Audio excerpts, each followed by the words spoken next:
This just in, something thoroughly unimportant has happened to a famous person.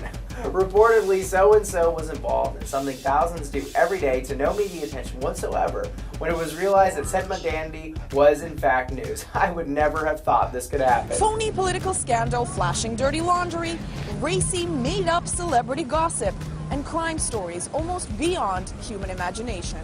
As you know, this person whose fame is best understood metaphorically as the Hindenburg, a bunch of hot air in a largely empty vessel that will eventually explode in horrific flames, was partaking in a thing that most would describe as a part of life and a thing that happens, and honestly a boring story I don't want to relive by repeating. Against any real journalistic standards, hundreds of writers began scrutinizing it because people want the deets on you-know-who doing who knows what, even if it will have the rough economic, social, and long-term importance of a South Pole penguin farting on an Antarctic crab.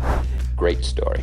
Compelling and rich. Now, despite its obvious insignificance relative to domestic and world problems, well-informed, educated, and ostensibly conscious pundits will opine on it as if it was profoundly indicative of society's ills. Him, her, I go. Her movie director Rupert Sanders and cheats on her boyfriend in an affair with Rupert.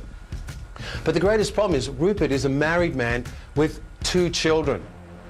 So her actions are potentially ripping apart a family. We need to be aware of the consequences of every action that we take, particularly if we lack self-discipline or self-control. Still yet, other pundits will refute those pundits in the journalistic equivalent of the human centipede, of which the front of the centipede is sadly enough Rupert Murdoch. Now, dozens of people just died due to American military efforts, but propaganda won't be necessary because someone whose job is playing pretend for a 22-minute laugh track series of product placements was involved in a thing that a normal person might end or begin a friendship over, but that will never bear any real weight on even 1% of the people of planet Earth.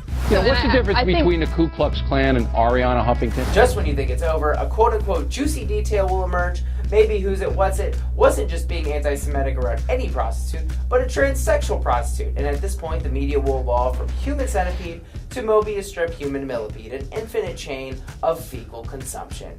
Insert pun here that titularly references one of their blockbusters. Oh boy. Comes a point where the media and individual Americans start to enjoy the suffering of rich and powerful people. The other day, our pal Snoop Dogg, a.k.a. Calvin Broadus, is apparently angry with me because I pointed out that he's been arrested 11 times. In fact, the British government recently denied Calvin entry to that country, but the Netherlands welcomed him. Up next, the thing in your home may be dangerous given several stipulations that apply to no one. Stay tuned.